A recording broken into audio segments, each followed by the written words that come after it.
And we're back with the third episode of the Parlance of Our Times. We're joined once again with Josh Partridge. Josh, how's it going? Good. How you, man? Very well, thanks. And Great. so this week we're talking Game of Thrones Mm-hmm. ahead of the final season, which airs tomorrow night, as we established last time. Correct. So excited?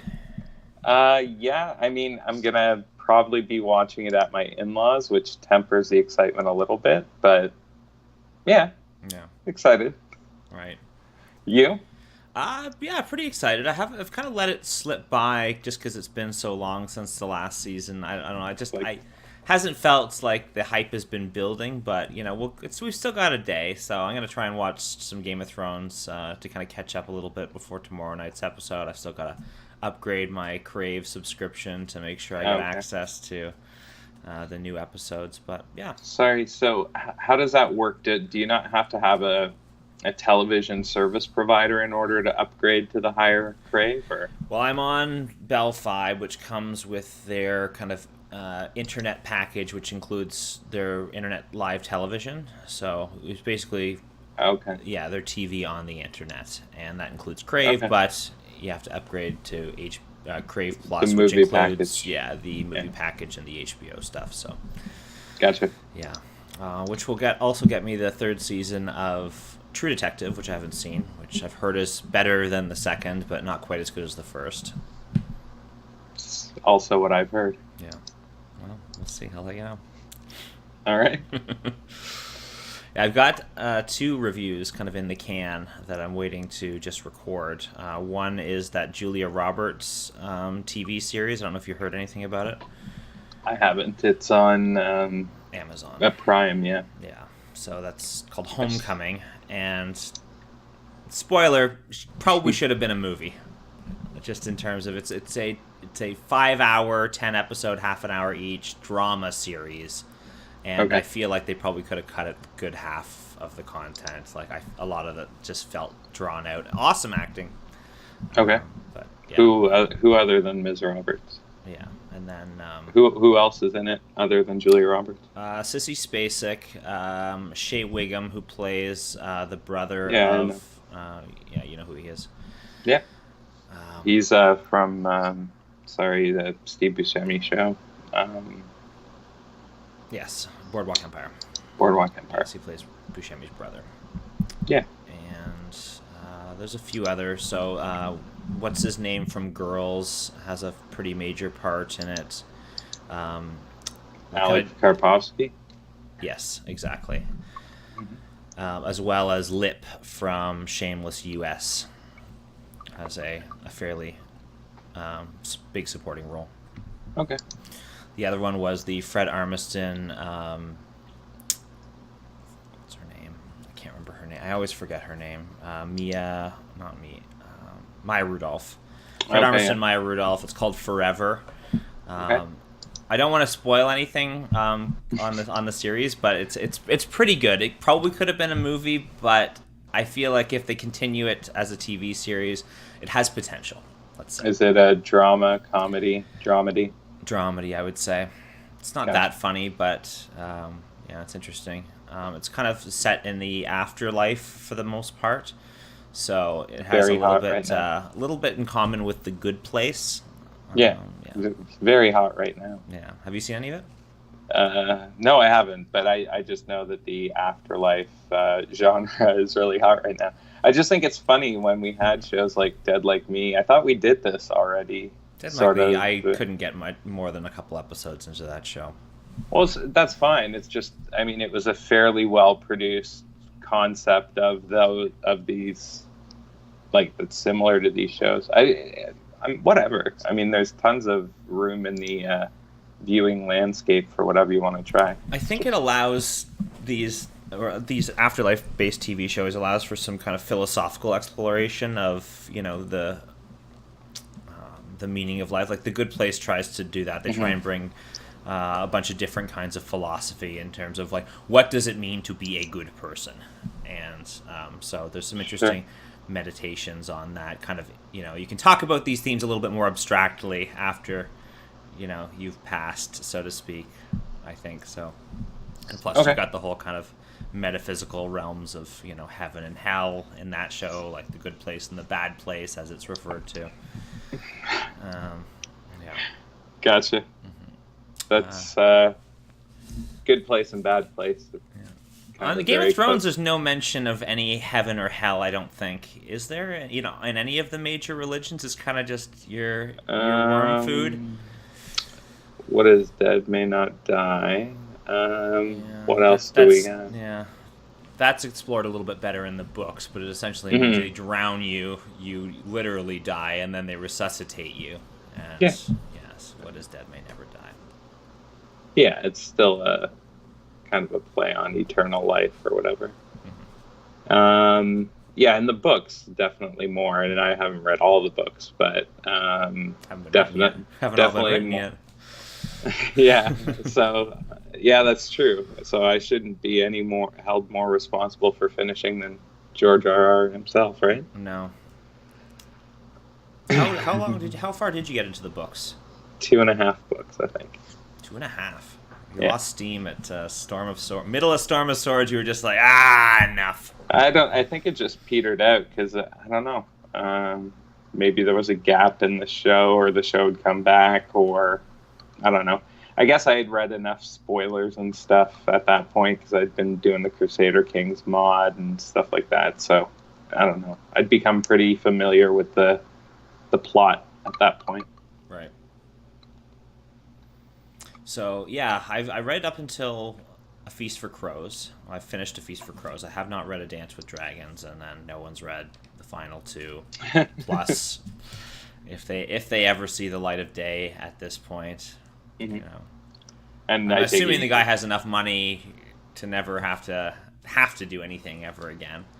No, he tweeted out another commitment to the fans this year. Stop giving dates. It's like that end of the world death cults. You're like, the world will end in 2022, a Tuesday. A Tuesday. Yeah, he's not specific, but he wants to sound. I don't know if he was trying to reinvigorate himself or express the fact that he was already reinvigorated, but that seemed to be the tone of the last missive from the George R.R. Martin camp. Maybe he finally got around to watching season 7. He was like, no, I gotta fix this. Yeah, I can't remember. He's also talked about that. Did he do an episode last season, or was last season the first season he didn't do one? I want to say that he did not, but I could be mistaken about that. I'm not sure. I'm not gonna look it up right now. Okay, feel fair free enough. to. Yeah, I am. Game of Thrones, his final writing credit was 2014, The Lion and the Rose. Oh, that's a good episode too. Yeah, and 2013's The Bear and the Maiden Fair. Was that Joffrey's wedding, The Lion and the Rose? Yeah. Yes. 2013, The Bear and the Maiden Fair was Brienne's episode where Jaime, stands up for her when she's fighting the bear. Then he also wrote Blackwater, which we obviously know that episode. The Pointy End, and then the original. Or no, sorry, are these just his? Oh no, he wrote 4 episodes total. So yeah, 2014 was the last episode he wrote. A while ago. So I think he's been pretty hands-off. I think he gave them some material saying this is where it's going, but... Right. Yeah. I think it was pretty sparse, though. I think it was just some cliff notes. It would have to be, right? I don't know. I mean, otherwise he would have written them, right? Well, I mean, sparse as in, I think there was like 5 or 6 major plot points that were given, but I mean, it could obviously be fleshed out to, also here's a minor plot. Here's what happens to a lot of the other characters, but I feel like HBO's been given some license to basically do what they want with a lot of. I can't see Gendry having the same storyline, let's say, in the Game of Thrones books coming up that he has had in the series, where he's part of the team going north, and like that whole northern adventure. I feel like that's not going to be in the books. No.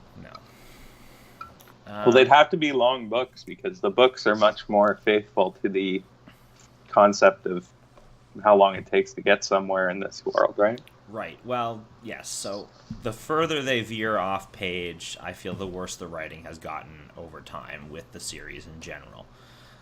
Season 1 and Season 2 definitely mirror the books a lot closer, but starting in Season 3, it starts to kind of really go off the page, and that's when also you notice them just completely abandoning any sense of a practical timeline in terms of it takes this long to get to this place, and while this event is happening, this event is also happening. I feel like we're getting scenes spliced in that could be taking weeks or even months apart.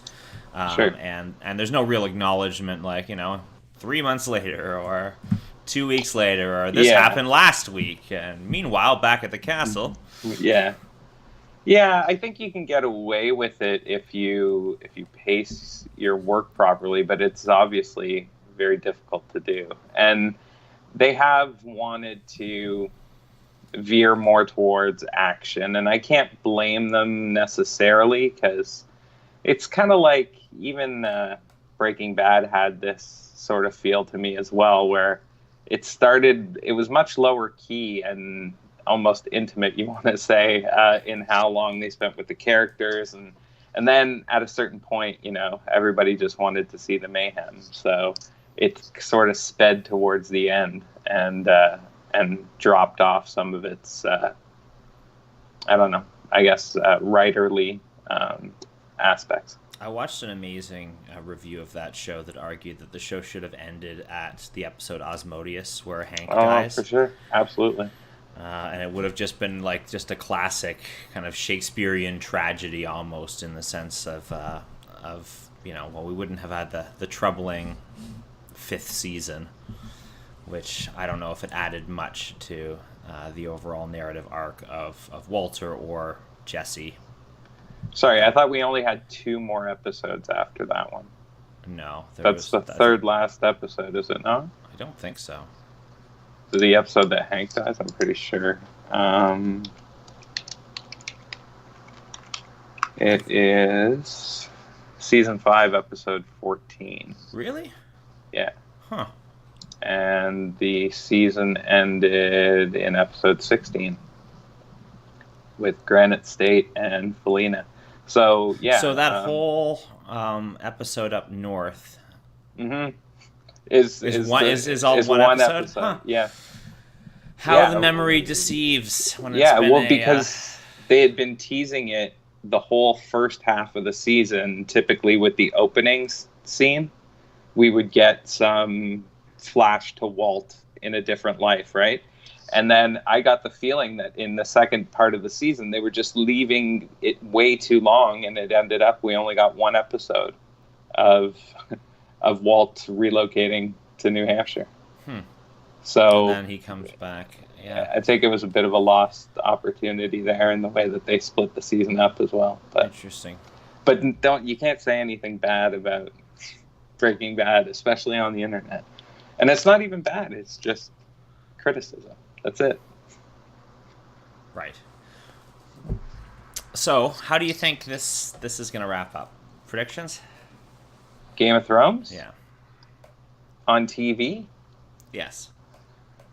I want them all to die. I want the White Walkers should win. It's the plague. It should be what happens. That ultimately all of the pomp and circumstance of all the squabbling and power struggles just gives way to an unstoppable force that seeks to reset the planet or whatever, the continent, for its next phase. I think full out cleansing. That's the ending I want.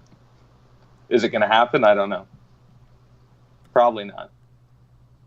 So what's your prediction? I mean, I mean that would be a terribly, I think, nihilistic ending for the show, which, I mean, to be fair, is quite nihilistic in some of its in some aspects. But I don't think that's gonna be how it ends, and I wouldn't want that to be how it ends. It's gonna be difficult to have a satisfying ending for this show, definitely. So then what is the what do we think the final battle is then? Is it them versus the White Walkers, or is it Cersei and Khaleesi? Daenerys. So they could go one of two ways, and either the North defeats the White Walkers on their own and then comes for Cersei, which will be a rather unclimactic or anticlimactic ending for the show, I think, But I think they could do that. But I think any stopping of the White Walkers, and even just based on the small trailer moments that I've seen so far, that's probably not going to happen, because it seems like Winterfell gets owned by the Night King. I think it's probably they're going to retreat down south, and it's going to be some intervention by the Red Priests and the Lord of Light. That's my prediction, is they're going to come, and it's going to be a sort of Jesus moment where the one true God comes and saves them all, because light is stronger than darkness, or something along those lines. And I think they could probably make that work, but it's going to be very hard not to feel like a cheese out, considering the Lord of Light and the Red Priests have not had any real significant influence on how the plot has gone so far, other than fringes. Yeah, what's her name? Melisandre. Yeah. Leading Stannis to an early grave. Yeah, and we've had a little bit of Beric Dondarrion and Thoros of Myr, right? That's a bit of our exposure to the Lord of Light. Both of those guys didn't make it back home, did they? One of them died in the I believe it's unknown. They kind of made it seem like at the wall there at the end. Again, I'd have to rewatch, but I've seen things online where people have said that it's not. They're up in the air. Okay. I remember them fighting the zombie bear. That's really the last zombie bear. The zombie bear, and then the Daenerys rescue, and Viserion being taken down by the Night King, and zombie dragon. Zombie bears and zombie dragons. Yeah, White Flyer. The subtitle of this Parlance of Our Time: Zombie bears and zombie dragons. I like Zombear better, like all smashed in together. Right. Well, the internet probably would too. Yeah. But don't use two actual English words when you can make up your own non-word. That's right. Yeah. How long has a zombie been a word? Longer than 100 years? I don't know. I would say yes. But I can't. I don't know. There's references to a zombie-like state have existed for thousands of years, I think. Because I don't know. Sure. I just wonder if playing around with drugs and doing crazy things back in the primitive times, let's say. Sure. So you think?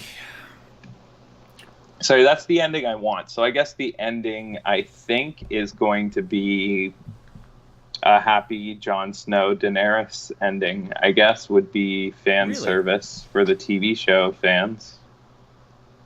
I don't think both of them are making it out. It's like, the happy ending is the niece and nephew married and living happily ever after. Exactly. Yeah, they're gonna just.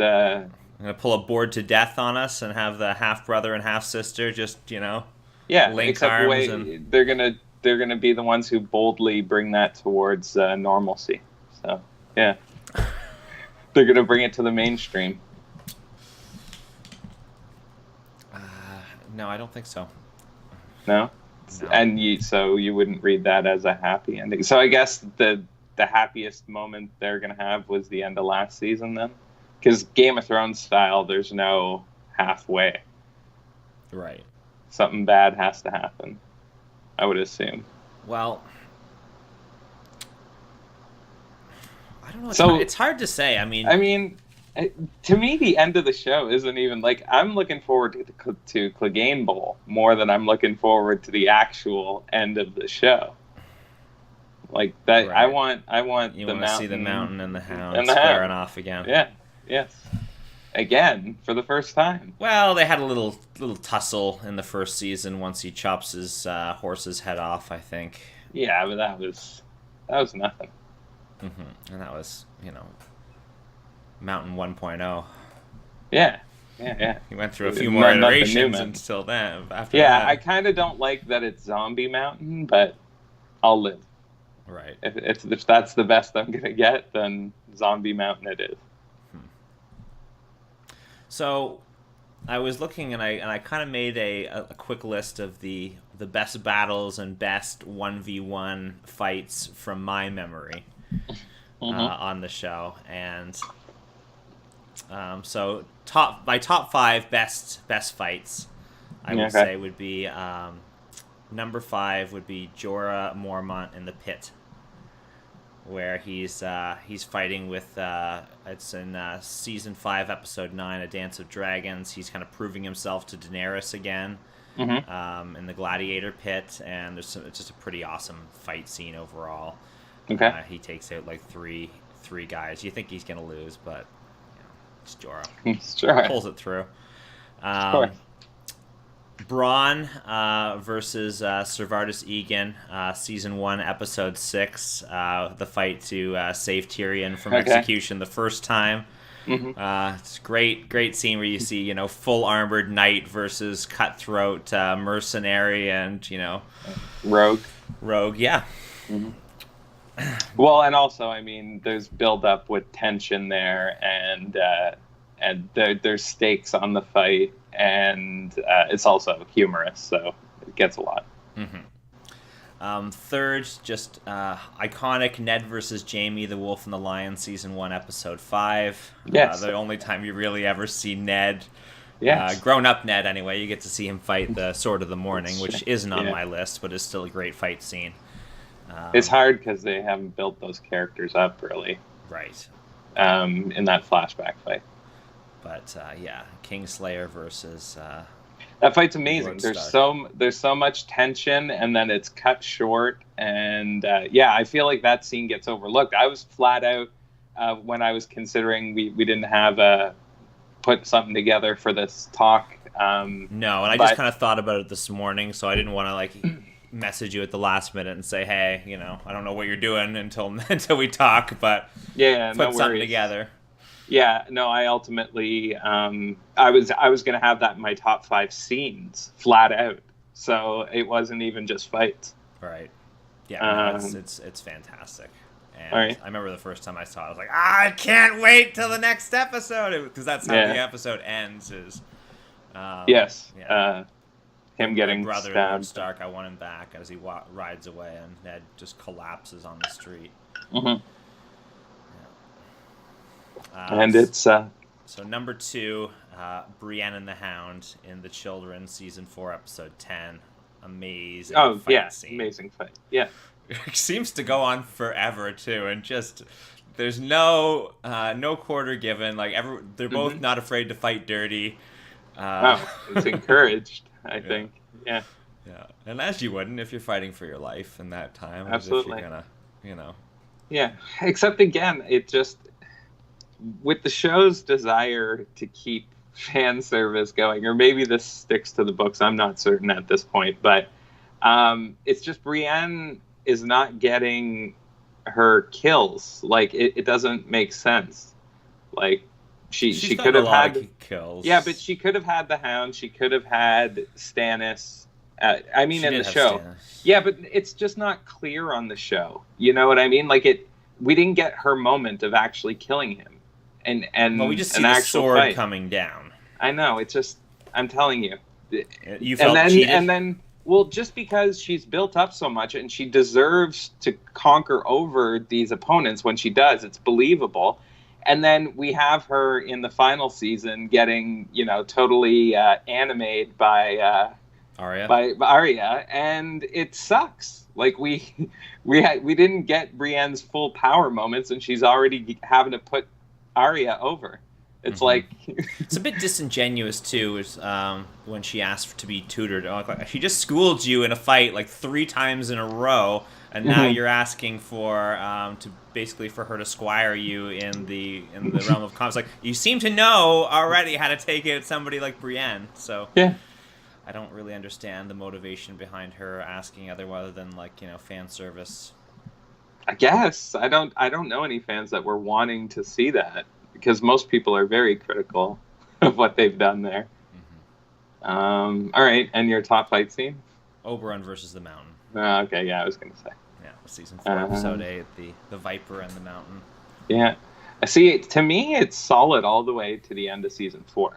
In my opinion, I was just watching recaps, and there's still a lot of great stuff going on. I mean, season 3 ends with the Red Wedding. 2 episodes into the next season, I believe, you've got Joffrey going down. And season then 4 is very strong. And then you've got the Viper and the Mountain towards the end of that season, and I think it keeps momentum all the way through season 4. Is it season 5 that the Sand Snakes start and you start getting some unfortunate writing? Indeed. Yeah. But I mean, it does have one of my. I only have three battles that I picked out. So Hard Home is one of the best battles for sure. Number 3 on my list. That's in season 5, episode 8. It's where Jon North goes of over the wall. the wall. You see the Night King kind of for the first time. Yeah. So there's a lot of good battles in this show, but I tend to like the battles that are set in the light. There's a lot of nighttime battles, which drive me freaking crazy because you can't really see what's going on. Yeah, I'm sure it's a lot easier to keep the budget down for nighttime battles, but absolutely. But it's not satisfying for the viewer, and that's why I didn't think that Blackwater had the impact that it deserved, was because you really couldn't see what was going on, and like, he didn't get the sense of scale. There was supposed to be something like 40,000 people in Stannis' army marching on that. It's like, you get the Mud Gate, which looks like it could, 4 people could fit through that gate at one time. And, you don't send 40,000 people to attack a gate that small. So where are all the other people? You don't get a sense of scale, even if Tyrion blew up half of them in the wildfire incident. The naval battle had scale, though. And arguably... the wildfire explosion? I hardly call that a naval battle. More like a massacre on the sea. Was it not considered a great naval battle or victory for Bronn? For Bronn, the single arrow. But nonetheless, I just think that that scene at night kind of made sense visually as well, because the wildfire really only plays at night. They could have had, maybe a little sleepover recovery and then had your day battle. I imagine it takes a while to load all those people off the boats, and So Hard Home is on your list, and Blackwater is not. Blackwater is not. No. Okay. So I didn't feel like it captured the sense of scale. Sure. Battle of the Bastards is at number 2 for me. It's amazing. Amazing. No notes. It's whatchamacallit. I think, again, you think Jon's cooked in that battle for sure. You kind of get the Deus Ex Machina with the Knights of the Vale riding in at the last minute to save the day, but well, but it's at least Littlefinger had one chance to be useful for the side of the good. Well, for me, it reminded me a lot of the scene in, is it Toy Story 3, where you get kind of like all of the emotional impact of the character dying without them actually dying. Right? They're all in the furnace, and they are all willing to accept their fate, etc. We get the same thing. It's been so long since I've seen Toy Story 3. Jon and his merry men. That I can't. I guess it's just, that was the scene everybody was like, oh, have you seen Toy Story 3? And it just, everybody's just wrecked emotionally by that scene. And it kind of does the halfway thing where it wrings all of the emotional effect out of a death scene as you possibly can, but you don't actually kill the character, which is actually very difficult to have anybody take you seriously again, which, doesn't seem to be impacting Toy Story, but maybe Game of Thrones is being impacted by that a bit. Right.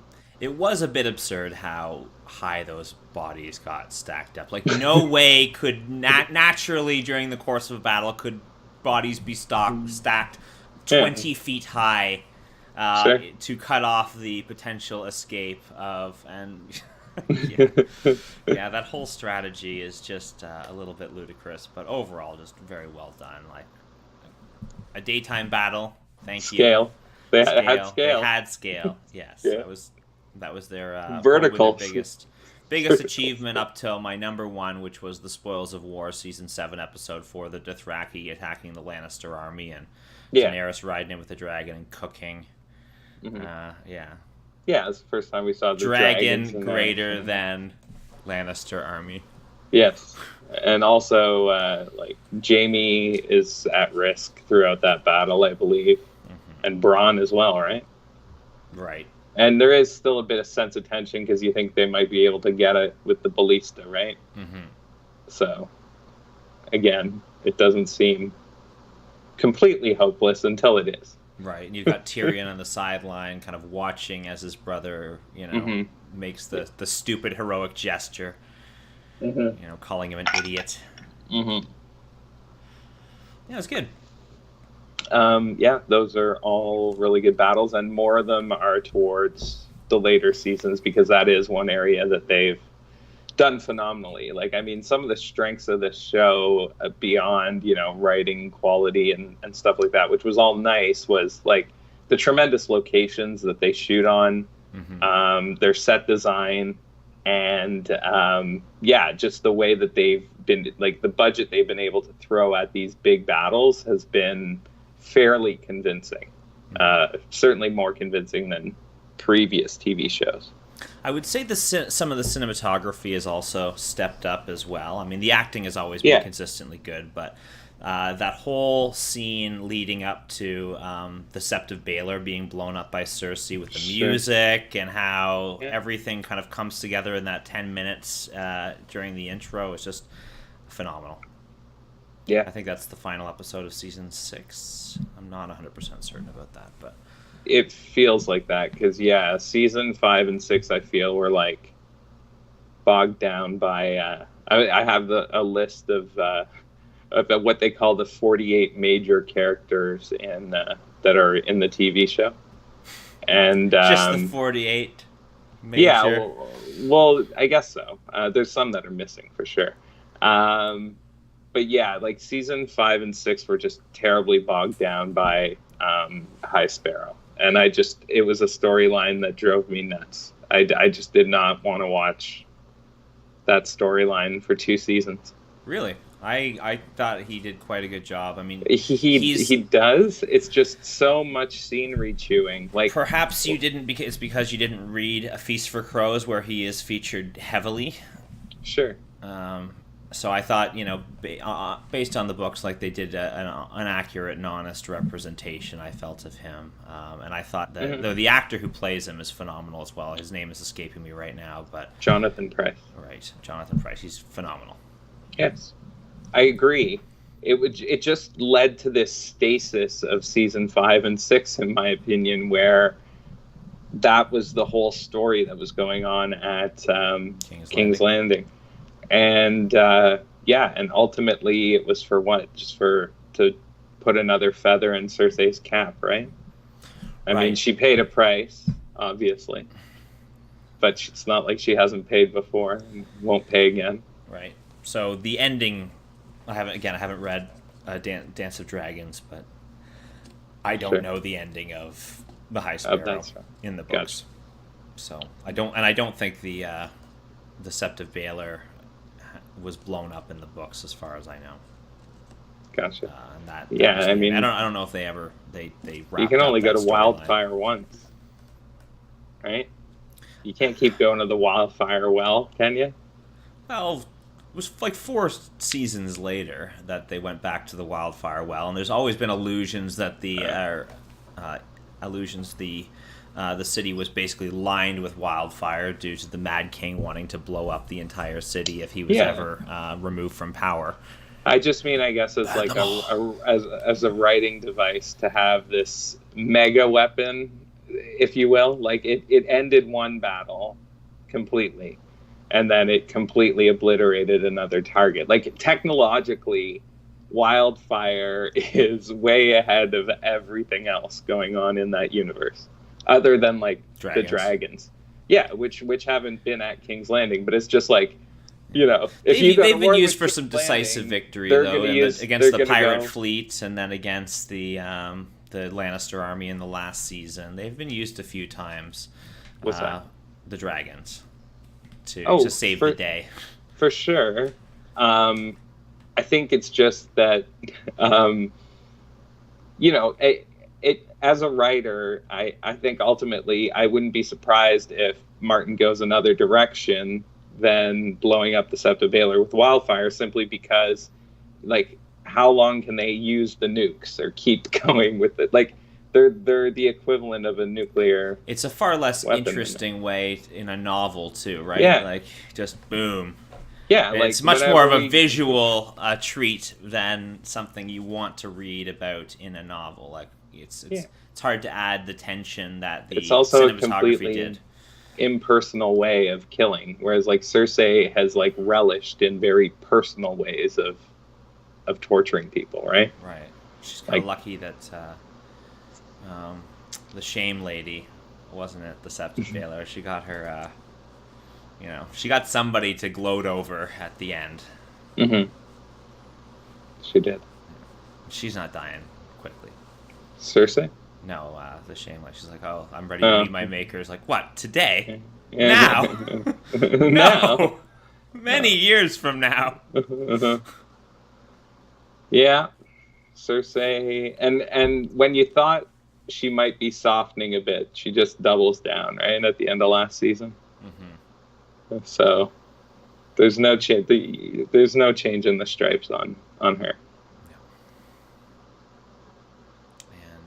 I feel like she's gonna die. Sure, yeah, absolutely.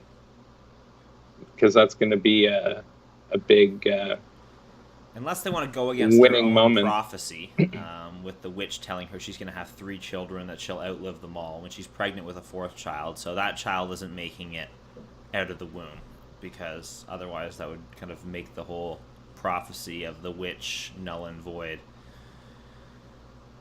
Sorry, is this prophecy was mentioned in like the first episode of the show, right?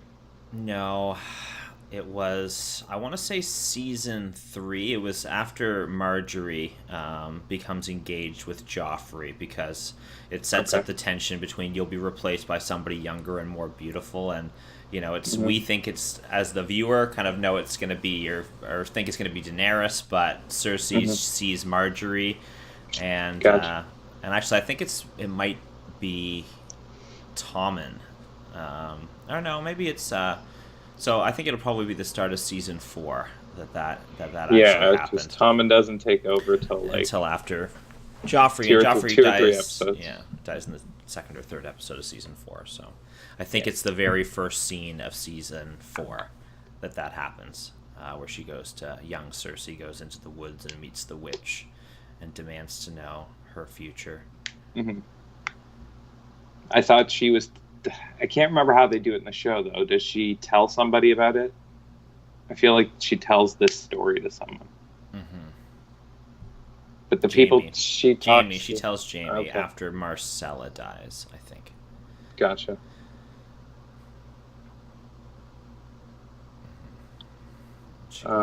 Which the show did pretty well as well. Another thing about this show that's amazing is the casting.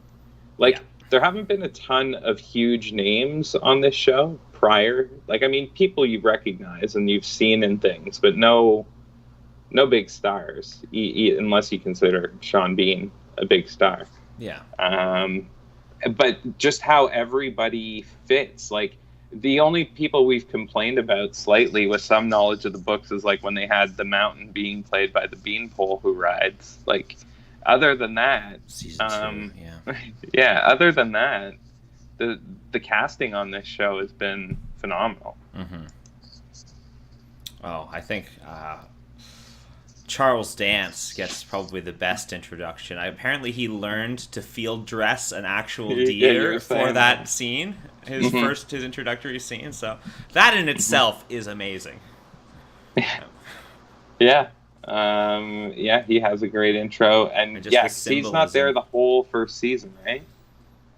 Charles Dance doesn't come on. The 7th episode of the first season is him field dressing the deer after Jamie flees the Capitol after the scuffle with Ned. Gotcha.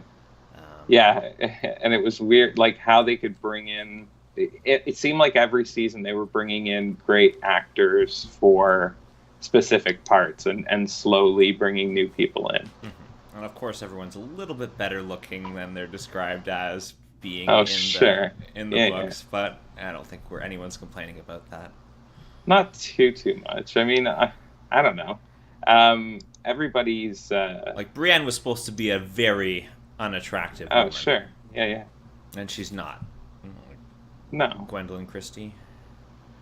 Well, I mean, she doesn't look like the other women on the show, at least. Like, there's been an effort. More to do with the haircut and how they have her dressed than anything. I think with her size face. as well, though. Yeah, she is huge, taller. Yeah. She's much more imposing than most of them.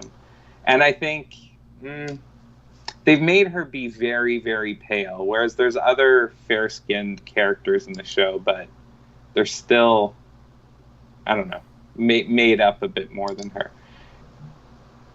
But yeah, she's a beautiful woman. So it's, again, this is all television. Mm-hmm. Tyrion was supposed to be much uglier.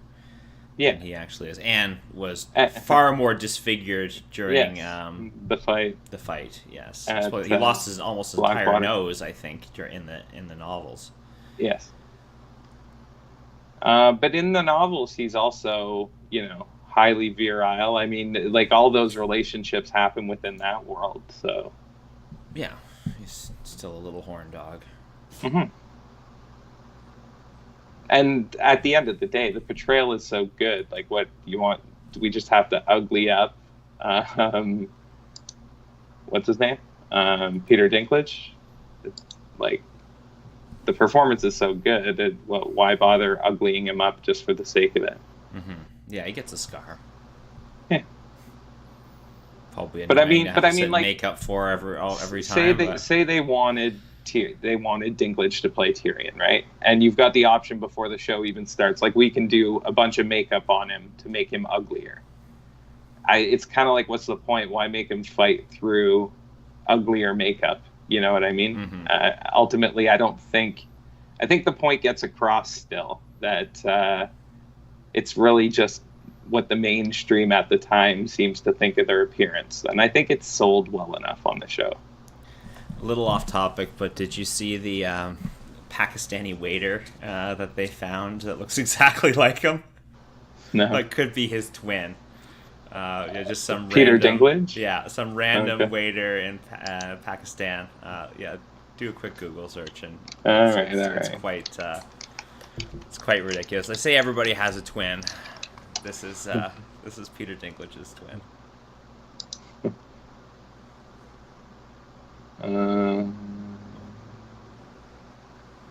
I mean, they got a very similar facial structure. Face, Dane Dinklage has way better teeth.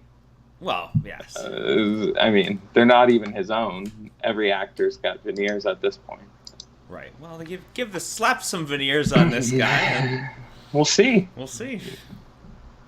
Black Tyrion, season 8. Season 8. I don't know. Saying they bring him. Well, they again, spin-offs. Who knows what happens next? Right. So we don't know how it's going to end, and I think that's to the show's credit. It could really go a number of ways. So. Yeah, it still has a lot of ways. It's not predictable. There's no predicting what's going to happen in this season, other than a lot of people are going to die. Mm-hmm. A lot of majors. Yeah, I would imagine at this point. Yeah. There's not. We're not going to get the. It hasn't really been a show that shied away from killing major characters, though. No. Although, have they killed many since it wasn't imposed on them by the text? I'm trying to think. I don't think so. That's where they've started to get a little sword shy. Mm-hmm. Gotcha. Well, even, I mean, the Mountain could have, or sorry, the Hound could have been dead, but they bring him back. Well, that's what I mean. Yeah. Who else? But I'm fine with that because Rory McCann's probably like in my top 3 performers on the show. So, did you see the parody KFC ad with him? KFC. Yeah, I'll have a whole chicken. And then they it's like Spain. And then I'll take every fucking chicken in this place. Like, it's great. It's about a 2-minute advertisement with the Hound, KFC. Like, yeah, it's amazing. No, it sounds like it's got potential. I'll have to check that out. You really want to die for a chicken? Someone will. Yeah, one of the most quotable characters. Well, I mean, Braun's also very good. Way more for him in the show than in the books. For sure. Yes, they did a great job bringing Braun into a more major character. Although he's got some pretty great scenes or some pretty great mentions in A Feast for Crow. He ends up marrying the person that he's supposed to. Before Jamie drags him off to his southern adventure in Dorne, he's married to, or engaged to Lawless. Yes, and in the books, right? Cersei encourages her father to get rid of Bronn, right? 'Cause she's like, Tyrion's buddy. She doesn't want anything to do with him, so.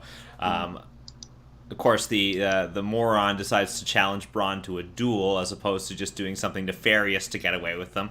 Bronn kills him in the duel, ends up becoming the lord of the castle, has a kid, names it Tyrion. It's just like slight after slight for Cersei, and she's heavily drinking during that whole episode. She's definitely turns into an alcoholic during the 4th book, and. Starts making stupid mistakes, and I think that's one thing that they did a little bit better, was showing how the whole faith militant was in fact Cersei's ruling incompetence that that whole situation to spiral out of control. But that was the thing, it kind of just, to me, with the length of it just kind of kept hitting you over the head with like, yeah, we get it, Cersei made her bed, now she has to sleep in it. Like, do we all have to sleep in it for this long? Like, I guess just like the whole moral authority, and it just wasn't appealing to me as subject matter to be revolutionizing this capital, And it didn't have to do with the performances. It was just like, I didn't see how people were really buying it, but I don't know. Has there been an ending for Mace Tyrell in the show? I can't remember. Oh yeah, he was in Septa Baylor, right? Yeah. He was blown up with a bunch of them. So I guess there's a few people they've taken out. Tommen, we haven't got an ending for in the books, so there's been a few that they haven't shied away from killing. Although all those well-loved characters like Tommen Baratheon and Mace Tyrell, the fan faves, Marjorie Tyrell. Well, I mean, the Red Viper, pretty much all of the Sands now, the Sand Snakes, yeah. Not that they were favorites. They certainly existed, though. Well, there's a couple of them still alive, captured by Euron. It doesn't seem like much of a life. No. Well, no, they've already been delivered to Cersei, and they're locked up, and they're going to watch each other die. Right. Yeah, Cersei style.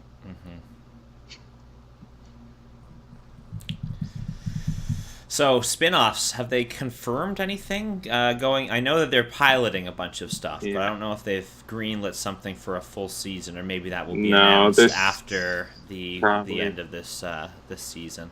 They usually like to do it at the premiere episode, but so I don't know. Maybe we'll hear something next week, but I don't know. I hear it's like back in the Targaryen days. That was the project that was moving forward the most. So I don't know though the further they are off the page with this, it's going to be weird. What's with the desire for prequels? I mean, they're fairly rarely done well, and we know where it's going. I think as we talked about last week, with Star Wars, like you know where Han Solo ends up. You know where this what's his name? Yeah.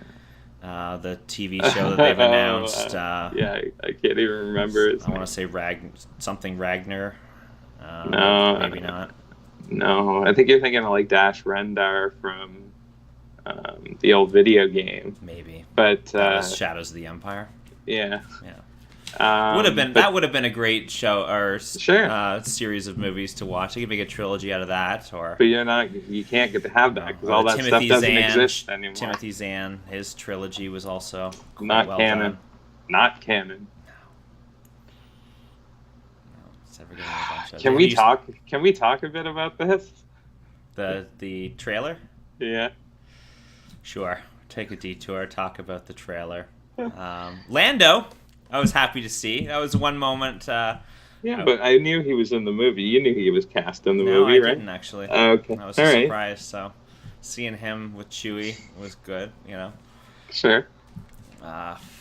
Palpatine back? I don't know. Like, what the hell? Like, why can't we just... It makes no sense. Okay, first they already brought Darth Maul back, so apparently Sith can't die. Like, let's put it this way. Anybody who just falls and you don't get an on-screen death, they can bring back. So maybe Mace Windu will come back in this one, too. It'll be like, what have you been doing for the last 40 years? I fell like a villain. My arm got cut off, and I've just been hanging out. No, I think we're in a situation here where I honestly believe that like JJ had an idea of where this was going, and then this most recent movie came out, and he's like, I can't use Snoke anymore. So what's a villain that we can use? And they were like, well, the guy who played the Emperor is still alive. Ryan Johnson. And then they're like, hold on. But it's not just Ryan Johnson's fault. I think it's Disney's fault. Like, I cannot imagine a 3-film planned trilogy that had less planning than this trilogy. I don't think it was planned. Where they were like, you make your movie, and then they're like, okay, so what are we doing for the next one? Oh, well, we got another guy coming in.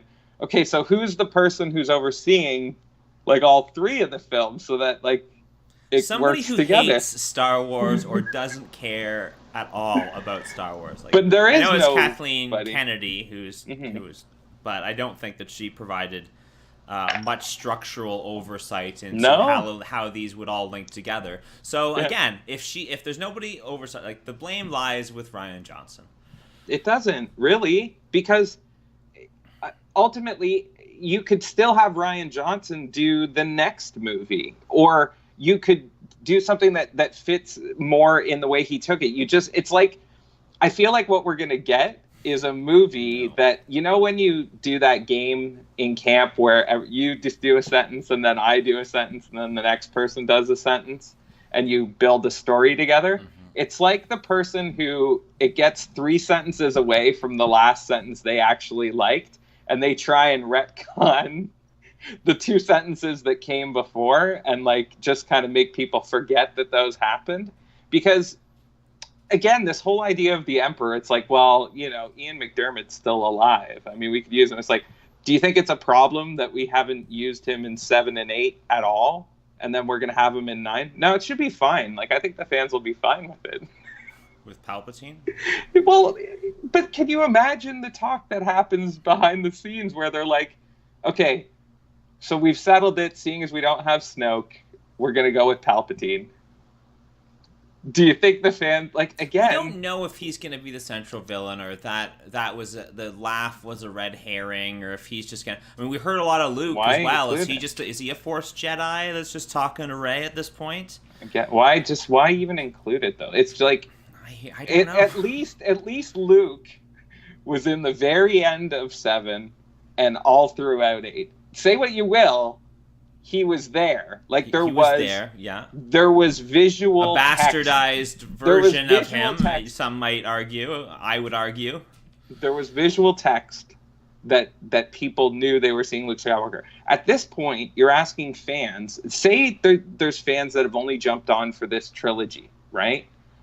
Like, how are you going to bring the Emperor into this story in any way that isn't going to seem jarring, given we've had about 4.5 hours to spend in this new imagining of Star Wars? Nobody has ever said Emperor. Nobody has said the word Palpatine in over 4.5 hours of visual text that we have in this new universe. Like, this is how much they're depending on your baked-in love and knowledge of Star Wars. You can't even have a 9-book series. Well, this is them trying to romance the fans they've lost from The Last Jedi back into the fold, I think. Well, no, I mean, it's to everybody's benefit that this is a strong property. To the fans, to Disney as a company, to the filmmakers putting their names behind this. So, like, it's to everybody's benefit for this to go you gotta admit there was some dismissal of the old guard fan base with the second yes, of course. Let movie. The past die, kill it if you have to, etc. So I just don't understand them. Why not double down? Why not make this third movie a continuation of that? For better or worse, you've only got one movie left to go in this story. I've got other issues with this. This makes perfect sense to me. Like logically, it makes perfect sense. Like, just the fact they brought J.J. Abrams back in. He's trying to salvage what was destroyed with Revenge of the... What was the second movie name? I can't even remember at this point. It was so bad. It was the worst. The Last Jedi. The Last Jedi, yeah. He's been brought in to salvage what he can. And if you don't see that, I like, yes, I mean, it's... Like, no one, like, I don't no understand. one went and saw Solo. Yeah, I know. No fine. one. I know no one saw Solo, but I still don't see how this is total salvage from a creative standpoint, because everybody at Disney is still on record as liking Rian Johnson, as liking The Last Jedi. There's a lot of fans out there that say it's one of their favorite movies, and there are arguments online, but nonetheless, that movie still did financially well. I think they're still predicting this one to do well. Nowhere near as here's well the thing. In my opinion, and it tanked Solo. Like, it was single-handedly responsible. You could also say that the entire concept of the movie Solo tanked Solo, because nobody ever wanted that movie to begin with. But nonetheless, I just don't I don't see how any old fans are going to be happy, okay, with a trilogy in which each movie retcons the last one, and ultimately you're left with some kind of unsatisfying thing. Like, just ride this story line out to its end. I just think that you risk damaging the whole brand. No, I think if anything, they're trying to salvage the brand. If you double but down, that's a mistake. If you double down, it's over. It's over. No one's coming back. No one's coming back. It's not over, because this story can end at 9, and they've already said they're going to take a break after this comes out and release fewer movies. They've got movies in development, but this gives you your hard reset. You can, at this point, I think you have to say that this new trilogy, while financially successful, has not been successful for creating a new Star Wars story worth telling. Right? No, well... And that's what we're hoping for as fans? I think what the fans were hoping for was to see the characters that they love come back for an adventure worth seeing. And I think the first movie did an all-right job setting up something that could have worked, but was absolutely torpedoed in The Last Jedi by Rian Johnson, and his complete disregard for the character of Luke, and like, it's completely inconsistent with everything that we've ever seen Luke do. Fine. You've already killed off Han. I mean, Han got an all-right death. Unfortunately, Carrie Fisher had passed passed away in between these movies, so we're not getting going to get anything particularly interesting from her storyline. And the fact that they're calling it the Rise of the Skywalkers, like there's no Skywalkers left unless Rey turns out to be a Skywalker, which I think is the only way any of this makes sense at this point. Even at that, it's just this is just terribly lame because turning the Rian Johnson ship around when saying like, "Oh, your parents were nobodies, just junk traders who left you there and sold you for some fuel." Brett, everything you're describing, is worse because they're trying to fix it. Honestly, everything about this project, in my opinion, is worse because they're trying to fix it. Let the momentum of this story continue for whatever it's worth.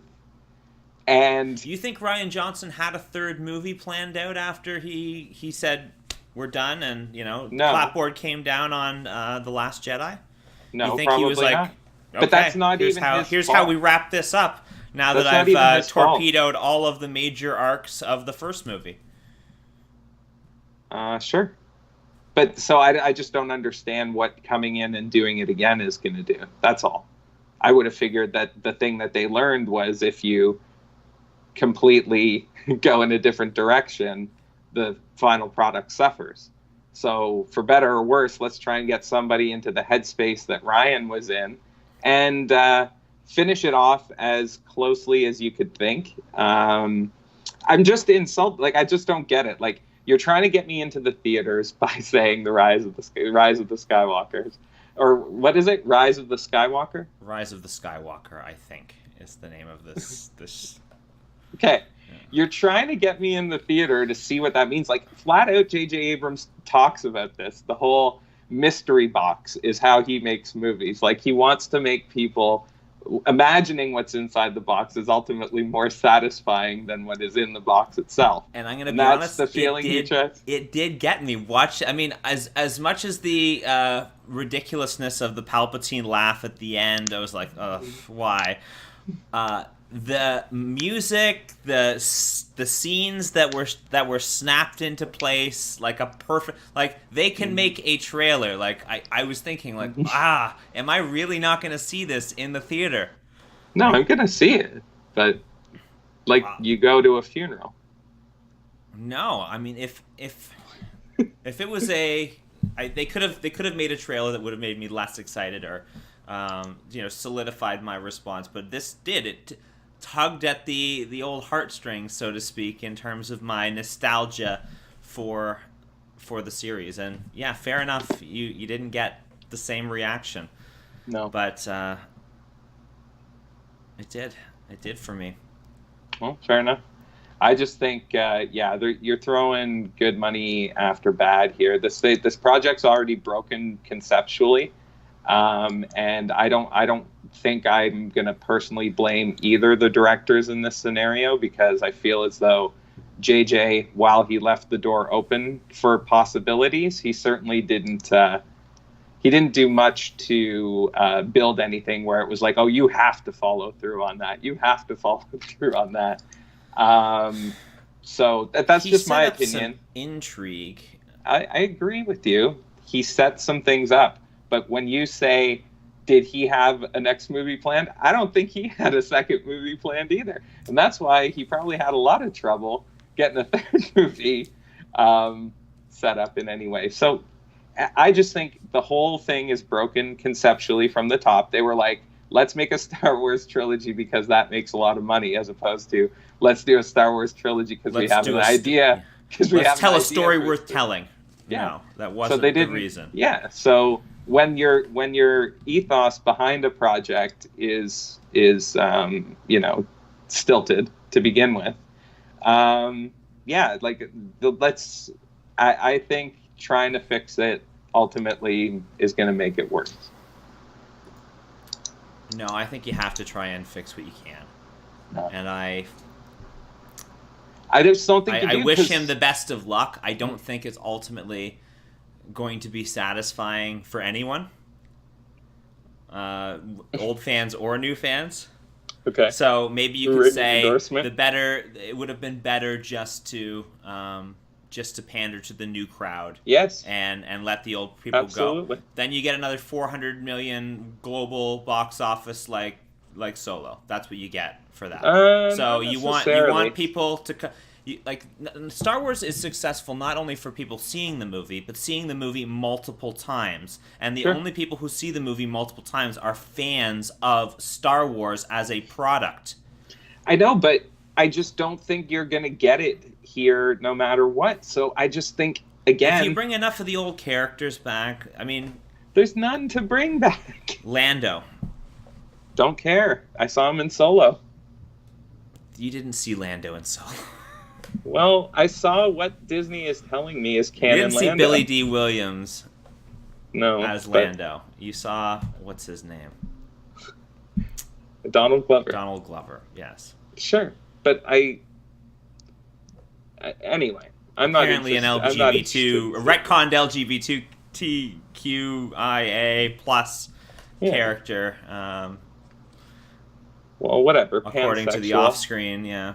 He's pansexual. That's whatever. I don't think it's that far of a stretch to think that Lando got down based on the way that Billy D portrayed the character in the original trilogy. So, but just the fact that would be important to anyone. Well, no. Again, we're talking about none of these stories have been worth telling up to this point. So, like, we're just keep going down the same path that we're criticizing a story that was not worth telling to begin with. It could have been. I think it could have been. Possibly. But the desire to do it just isn't there. Would we have rather never known what happened to Luke, what happened to Han Solo, what happened to all of the other iconic characters from the original trilogy? Absolutely. I was happy with where I left them. Yeah. Yep. If anything, like, cameos in video games, stuff like that, whatever. They were fine in book form, etc. I think, I mean, the only thing that allowed it to happen was timing. The fact that they still had the old cast around. And I don't know, I think Disney kind of got lost in these actors are going to bring in fans. But at the same time, they very clearly stated they wanted to go in a new direction. Like, right from the first movie, we had new characters, and it was going to be important to tell that story. And I feel like they haven't even told that story, let alone given any due to the previous character. Like I said, but it was 4.5 hours. It wasn't because they wanted. They needed. It was only because they wanted to keep it going after. Like, they needed this trilogy. This is me being cynical. But I think they needed this trilogy to set up future Star Wars movies that didn't have the old cast in it. Well, if anything, they would have been better served, in my opinion, at this point, if this whole deal would have been delayed by 5 years, and they could have done their new Star Wars movies without having to address the previous movies. But I think they wanted their cake and eat it, too. They wanted to get the big money box office of the old fans in seats whilst telling a new story. And it ends up that the continuation of the previous story and this new story they're trying to tell are both not worth telling. That's what we're finding is that in the middle of our Star Wars meal here, our Star Wars burger, where we thought we were going to love it, but ultimately there have been the stories they've decided to tell have not been worth telling. Force Awakens is okay. I still think it's an alright movie. Okay. No? It's visually fine. What's your the big bone you had to pick with, other than it's kind of a remake of A New Hope? Yeah, it just doesn't really go anywhere. Not bringing anything new to the table, so to speak. Yeah, it doesn't bring anything new to the table. So I feel like it's like the most high budget Star Wars cosplay you're ever gonna see. Like, I don't know. And again, most of the performances are pretty good. There just isn't much there for the characters to do, and it would just be a lot simpler if they just set up, like, I don't know, if they had written 3 movies, for F's sakes, if they had sat down and wrote 3 movies and then done them, I don't understand how that couldn't be done. I think it could have been done if the key is Adam Driver and Daisy Ridley. Yes. Like if you had them being the next generation of this family, yes, it could have worked. Yes, but and you don't they need to are be in a still rush to kill off the old guard. And it didn't seem. And again, I think that Han Solo's death was fairly well done, and I think it clearly had an impact on the Adam Driver character, and that he was struggling big time with, you know, having the pseudo father Darth Vader and the kind of his light side father Han Solo, and the tension in between, how it's ripping him apart kind of on a Force sense and on a and then ultimately though, it's just the backdrop that they exist in is just too unbelievable for me. Like, honestly, that we're in a world in where the rebellion literally did not matter. How are we is this new trilogy set in a timeline in which the rebellion did not matter? Yeah, there was no real world building to set up this whole conflict. I mean, we have the Republic fleet, which gets decimated by the Starkiller weapon, caught with its pants down. I mean, I'm being real generous here. Yes, well, just the whole idea that we're supposed to buy this new thing as is it the Alliance? Sorry, what are the rebels called now? They're not called the rebels. The Resistance and the First Order, right? Yes. Which is not the Empire. No. But all the visual language we've given you is that it is that. 5 minutes of extrapolation of how we got from the end of the Return of the Jedi to the start of the Force Awakens would have been amazing. But they left it open because they had no plan for the series. That's the thing, though. I don't actually need it spelled out in a 5-minute scene, but I literally don't know what these characters were doing. And they're not imbued with any experience since the last trilogy. Like, I can't even buy Leia and Han as parents because there isn't enough context. There isn't enough establishment of their setup. They got one scene together. Yeah, but what I'm saying is I don't get to see that. Like, I don't need to see them have the children and make breakfast for them one morning, right? But I have to feel like they live in a world in which that happened. And I'm not like a master class filmmaker, so I can't tell you exactly how this is done. Even a dusty picture or a hologram of Leia as they kind of power up the Millennium Falcon to kind of remind him of the family he left would have been something.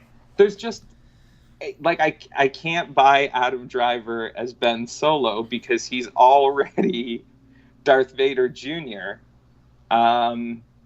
Before I've even met him. You know what I mean? And like, again, what's Luke been doing again? He went off to an island because everything got he got disillusioned because he had a bad experience. Jedi school. Then he, like, the worst extrapolation. So he looked inside his nephew and saw the darkness within him.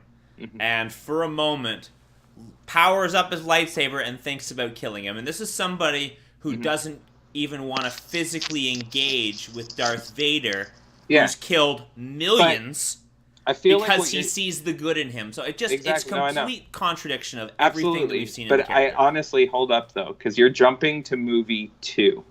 Because in movie 1, The Force Awakens... Movie 2 is the only thing that gives us what Luke has been doing since... Here's the thing, though. Here's the thing. You're saying, what are my issues with The Force Awakens? So The Force Awakens, J.J. Abrams gets to introduce Luke at the end as being something big and powerful. Like, it's meant to be a blow-you-away type moment, right? Right. And yet, I don't think The Force Awakens does enough world establishment and building to even make me believe that Luke ran a school for Jedis. that that these people had any kind of life until the cameras started rolling on the set of The Force Awakens in whatever year. Like, JJ did not do a good job at all of setting up this new trilogy, in my opinion. He left, plot-wise, I'll agree with you. He leaves opportunities for the story to go somewhere. But I don't get the sense that he had passion to create a new tableau on which to tell Star Wars stories. Like, no, and based on everything else we've seen J.J. Abrams ever do, like, this is the movie that I would have expected J.J. Abrams to make as a Star Wars movie, I would say. The Force Awakens? The Force Awakens, yes. I'm like, sure. Okay, that makes sense. And then, I was hoping for a good second act, and then we bring it all home with the third. I'm saying, on an independent level, The Force Awakens had potential in that it didn't blow anything up, and it didn't, right? Like, it left it open, too open. Well, I think is what you're arguing is too open, because it allowed basically Rian Johnson to do whatever the bleep he wanted to do in the second movie. Absolutely. And all those decisions ended up being terrible decisions. Yeah, but that's ultimately, it's just because the plot is a rehash of a plot we've already seen, and it leaves it wide open for whatever anybody wants to do for the next movie. But I don't feel like the universe has been built in a way that I can swallow. I just can't swallow that the rebellion that led up to all of this meant nothing. You know what I mean? And that we live in a world that is no better off than what it was before. Every time we've had a chance to see a new planet in the new two movies, it hasn't delivered much of anything. Like, I don't feel like this is a huge intergalactic universe. No. You know what I mean? Like, it's so small. It would have been way better, I think, even if they made it smaller. Gazing. Why do we need Draku, or what's the first planet we find Rey on? Why not just make that Tatooine? Like, it's this desert fucking planet that we know. Jakku. Yeah. Jakku. Yeah, where everything is exactly the same as it is on Tatooine. Yes. Yeah.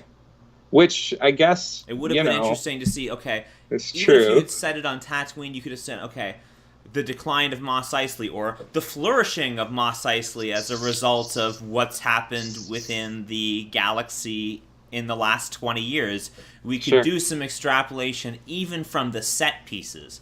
But the fact that they chose an entirely new planet, which was the, you had the Star Destroyer kind of graveyard where there was evidence of a big battle towards the end of the war, I guess. But other than that... That wouldn't be interesting. Don't worry about that.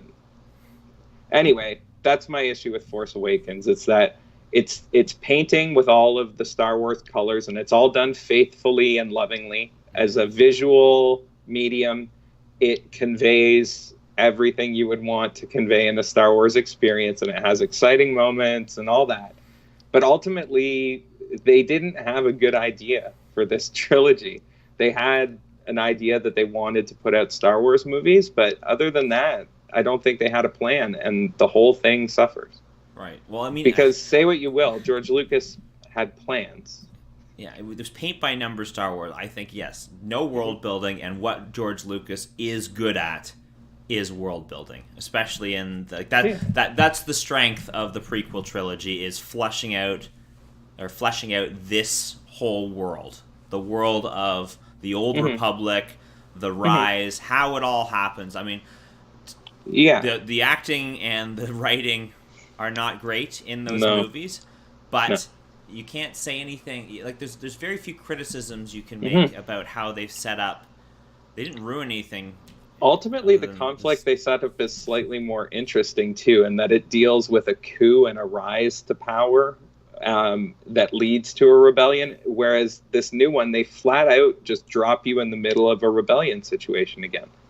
And I just don't understand. Like, again, like the New Order, like, they have citizens living under them. Like, I don't even understand. How are they big? Like, everything we see of them, like, they're slightly bigger than the Resistance, but... Well, like, the Resistance has we got towns, 25 X-wings, It's like you're back to 25 X-wings, like on Yeah, I Yavin know. 4. Like I think Yavin 4 base was was better equipped than the base of the Resistance that we find Leia running in The Force Awakens. Yeah. I don't. Seems to be more of a professional operation. Yeah. So anyway, the intentions were wrong to begin with, and I'm not happy with any of the product that's come out of it. So Yeah, I'm still gonna see it. I mean, maybe I'm definitely gonna see it. It will be going to a funeral, but it will be. Maybe we'll see. I wish you luck, JJ. I hope you did it, but you'd have to pull the biggest rabbit out of the smallest hat for me to. But there, so you're telling me there's a chance. There's a chance, man. Like 1 in a million, 1 in a billion. You're telling me there's a chance. Maybe. I'll take it. I would imagine that right away somebody would have to wake up from a fever dream 5 minutes into this movie. And it'd have a runtime close to 3 hours in order to try and repair everything. And then you've still got the whole, the fact that you made the last movie a fever dream. Do you think we're going to get any Ewan McGregor as Obi-Wan? No. No? I think it passed because I think they had the opportunity to do some Obi-Wan movies if they wanted to. He was up for it, but I think that passed. So I think they want to distance themselves. Any other reasons why that? I think they want to distance themselves from the prequel trilogies and the assumed stigma that they have, thinking that they're making a product that's above that. Honestly, they're making them look better and better. The prequel trilogy. You can't really make them look better, but. I can't see myself sitting down to a prequel marathon. I think I could see myself throwing on Revenge of the Sith before I throw on The Last Jedi again. Yes. But I've seen maybe Last even Jedi. The Clone Wars. Attack of the Clones. Attack of the Clones. Yeah. Why not just call it The Clone Wars? Anyway. Well, because they had the TV show, The Clone Wars. Yeah. That came after. And also Lucas really liked them to have he likes his titles to have the marquee feel, because it's the same with Indiana Jones. He's big into those serial style titles that play well on the big cinema marquee. So I think that's why he liked Attack of the Clones and Return of the Jedi. It doesn't make any sense. Attack of the Clones. The clones didn't attack. They were the good guys. But I think stormtroopers. it doesn't make sense in that sense, but it does in the old timey kind of 1950s. Come witness the attack of the clones. It's fitting with the pulpy. I agree. Material but you could have done a better pulpy title, a more accurate pulpy title that would have been just as effective. I would. Well, not really, because nothing actually happens in Attack of the Clones. So you come up with a pulpy title for nothing happens in this movie. Go. Nothing to see here! Exclamation. No, it's the Obi-Wan spends something with the Civil War. It was it was the introduction of the Civil War. Yeah, but honestly, though, Jarvis. Rise of the Separatists. In that movie? What happens in that movie? What happens in that movie is you get. Tell me the plot of Attack Count of the Clones. Dooku is running the Separatists. You get a few decent battles. You get Darth Grievous, the robot, General Grievous. Mm-hmm. You've got Yoda fighting Dooku at the end. You've got them discovering the mystery of the clones, which is you've got the majority of the movie, the origins of Boba Fett. Jango Fett as father, and then Boba he gets to keep one clone to raise as his own. Mm-hmm. So you have you've given a lot of character names throughout your description here, but the plot of Attack of the Clones is what? There's an assassination attempt on Amidala at the start of the movie, which allows Palpatine to further consolidate power You get, you get the sense that he's manipulating things behind the strings, behind the scenes a little bit more in communicating with Dooku and Grievous. Yeah. You get to see a lot of Jedis killed, and you also know that he's the Emperor. Yeah. Well, I think that was apparent to anyone who's seen. Yes. It's the same actor who played the Emperor in Return of the Jedi, who played Senator Palpatine in the first movie. So that no spoilers there for the. No, I think I just mean that, like, honestly, Attack of the Clones is a movie that spends the majority of its plot, like, in quicksand. Like, it just does not move forward. Like, Attack of the Clones with an exclamation is, like, the most exciting thing that you could call that. That's all. Like, I just... Yeah, it's setting, like, the whole movie is setting things up for the third act. Yeah. Well, I mean, you could make that argument about... Empire, but stuff happens in Empire. Stuff happens in the Clone Wars as well. I think you're kind of being... Attack of the Clones. Attack of the Clones. Yeah, I don't know. The building of Anakin and Obi-Wan's relationship, the building of Padme and Anakin's relationship, as horrible as those scenes are. Yeah. Yes, all of it is set up for the third act. Because it knew where it was going. It did, yeah. Well, again, and structure-wise, it is superior to the two films we have so far. So at least you get the somewhat payoff with Revenge of the Sith. You're sitting through a lot of, suboptimal stuff, but you get some payoff with Revenge of the Sith. I don't think we're going to get that payoff with Rise of the Skywalker. But... there's a chance. You're telling me there's a chance. All right. We veered here, man. We veered hard. You're going to have to change the title of this one. Talking Game of Thrones and Star Wars. Yeah. So, to wrap it up, because we're almost at an hour and a half here. Yep. Is there a story worth telling in the final Game of Thrones series or season? We've been given a lot. A lot's been set up. You can kind of almost make the same arguments that, would you be okay if you just left the characters as they are? But no, I think here we want the resolution. Ultimately, because all the characters we've met up to this point have met their end in some way, we either want to know which characters are going to live or die, or in my case, I want them all to die. Right. But ultimately, I think we're going to get a lot of finality here, and that ultimately that's what this season is all about. I don't know that there's a lot of great story left to tell, because over the course of these seasons, everybody's motivations are very clear. It's going to be more meta-narrative than narrative, I think, in this final season. And what worries me is it's been a very human show, at least, up until a certain point in terms of it. Like, the main drivers are human interactions. And now we are veering into the metaphysical, in the sense that, like, the show was always magic light. Like, there was some supernatural elements, but primarily it was almost a historical drama that, was set in a specific time period, was true to that time period. But now we've got zombie armies and full-grown dragons, and magic being the only thing I can see as saving the day for the forces of light, in fighting against the forces of darkness. And so that's the thing. Like, it's a real risk on how they attempt to end it. If they try and bring it back to the human level by somehow defeating the kind of supernatural enemy, and then kind of bringing it back to a more human story with with Cersei versus the other humans that are still alive at that point.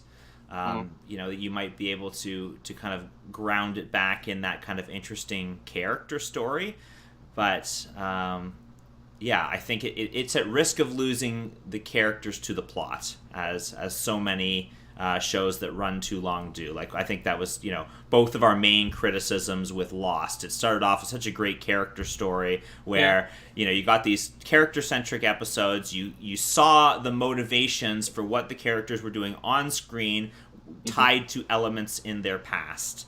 And as the show got more popular and we started moving towards an ending, it just became plot-driven as opposed to character-driven, and it really didn't matter what had happened to John Locke or any of the other characters up until that point, or or before the plane crash. It didn't matter at that point anymore because no, it's true. It was all about one-way train to whatever ending that was. We're all in heaven. But not really. Or are we? You decide.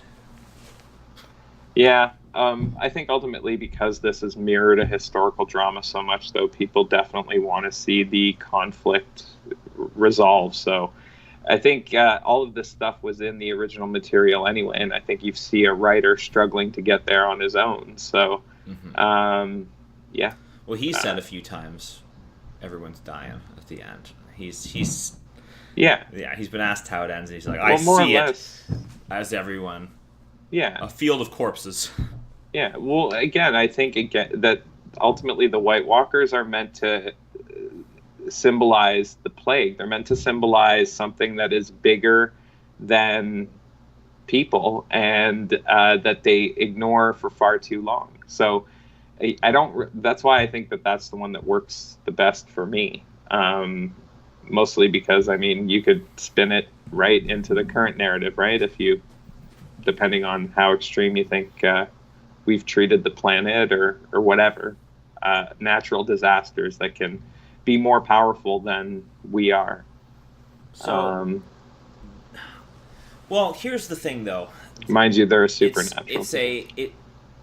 I think it works better as society not paying attention to the things that it should be paying attention to, right? We have the drastically understaffed wall, but you get the sense, do you think, I don't see at this point how the wall could have stopped the zombie invasion even if he didn't have the dragon. It was supposed to be a magical wall. Maybe the dragon fire was the one thing that broke through the magic or whatever, but that hasn't been properly explained yet, and it's not even clear that a fully staffed night watch wall would have stopped this zombie invasion. No, I'm not saying that either, but word could have certainly been spread more quickly. Preparation, they could have their differences set aside. There's a lot of the Capitol could have been more well run as well, as opposed to being totally self-serving all the time. The free folk, there's this whole, they're in the background. Are they still around? Are there just a couple of them? Are they going to play any pivotal role in stopping this again? Because it, was essentially their weapon against men that ran amok. At least that was sorry, Children of the Forest, you mean, right? Yes. What did I say? Free folk. The free folk. Okay. That's the wildlings, right? So yes, the Children of the Forest, inventing the White Walkers to deal with their, they're being hunted to extinction, I guess, by human beings. Even though they're more powerful than them, right? There's just less of them, I guess. Yeah. But yeah, I'm looking forward to it. I think ultimately we're getting more, the set pieces in this final season. We're getting the big climactic battles and the deaths, and I don't know that there's much story left to tell or much surprise left to be had. I think there's still going to be a bit of surprise, but they've gotten rid of a lot of the more, we don't have Peter Baelish anymore, so the long marinating plots have rolled towards their end at this point. Yeah, and for the most part, those have wrapped up pretty satisfyingly. I think Baelish's end was fairly well done. No? Like Baelish I'm not on board for the Baelish end. No, the idea that these kids are gonna outsmart him at this game seems a bit silly, seeing as how like omnipotent we've seen him be in other scenarios. For him to have his guard down so hard on this one. Well, I think he got played by Sansa, like just thinking that she's always going to remain the naive girl that he met at King's Landing, and this, she's seen and been through enough to realize that she kind of has to take matters into her own hands if she's going to be anything but a victim to circumstance. Yeah, and I agree, but I feel like journey of growth as well. I mean, you can't say that she hasn't learned anything. I find it a bit difficult to believe that somebody so closely under his nose is like, I understand how it works, that's a good way for him to get his comeuppance. I guess I just didn't think the delivery of it was all that great. I don't know. I wanted for I don't know. And I'd have to rewatch the season, but I remember not being as satisfied about it as I would hope. Interesting. I thought it was pretty well done, but as far as deaths go, it also felt good to have this. It was also good for the Starks to get a W, right? It had been a while. Well, they've been on the win since they took back Winterfell, I would say. It's always been at incredible cost, though, for the most part. This was their first clean win in a while. Yeah, that's true. But yeah. Well, 6 mere Sundays from now, we'll know. It's only 6 episodes, right, for this final season? I think they're all about an hour and a half long. I think the first couple are towards an hour long, but then it starts to an hour and 20 minutes, an hour and 30 minutes plus. I look forward to seeing what 2 years of production is going to do. Because again, at the end of the day, the show's always been a treat to look at and to experience. So ultimately, it's good entertainment. Yeah, I mean, I think it's almost raised the bar in terms of a overall television standard. Yeah, I suppose the next thing we're going to see is whether or not Amazon's money that they're throwing at this Lord of the Rings TV series gives us something comparable in scale. But I don't think, it sits alone in terms of scale for a TV show, I would think, at this point. Yeah. The Terry Brooks sort of Shannara season 1, I haven't seen any of the other, but that certainly fell short of the mark. Yeah, I would imagine. But there's another property that could have been. Oh sure, but it was a little bit country, a little bit rock and roll in the sense that it's a little bit Game of Thrones and a little bit Lord of the Rings, in that it doesn't have the quite good versus. It's not entirely good versus evil dynamic. Well, I guess it is to some extent in the first, but there's more interpersonal drama, I think, that makes it more interesting than because Game of Thrones Lord of the Rings is very much good v evil. Yes, yeah, absolutely. It's set up as the quest from the beginning. Yeah, and so maybe we are more interested now. Maybe it's shifted to the point where such a straightforward telling. Well, we've seen that for a while. Like, I was going to bring up at some point during our talk just Battlestar Galactica and how ultimately, if you can do good character-driven stuff, it doesn't really matter what the window dressing is behind it. That got a lot of people into quote-unquote sci-fi simply because it was such a well-written show and the characters were the focus. And ultimately it wasn't some good versus evil because they'd muddied the waters, right? They did, but I think maybe it's it always comes down to that, and maybe that's that's driven by every kind of religious narrative we have since the beginning of our human civilizations, is the kind of light v dark, and we get that with Game of Thrones, certainly we get that more overtly with Lord of the Rings, and we certainly got that with Battlestar Galactica towards the end, where some of the Cylons came over to the human side, but Mhm. there was certainly a section that were wanting to see it all burn. Mhm. All right, well, good time to wrap it up then. Yeah. All right, well, At the end. so I guess we'll be back in a couple of weeks. We got Easter next week, and I think Yeah. we're both away. Yes. Yes. So, all right. Well, stay tuned to see what our next topic is going to be. Thanks for watching, and we'll see you next time. Have a good one. All right.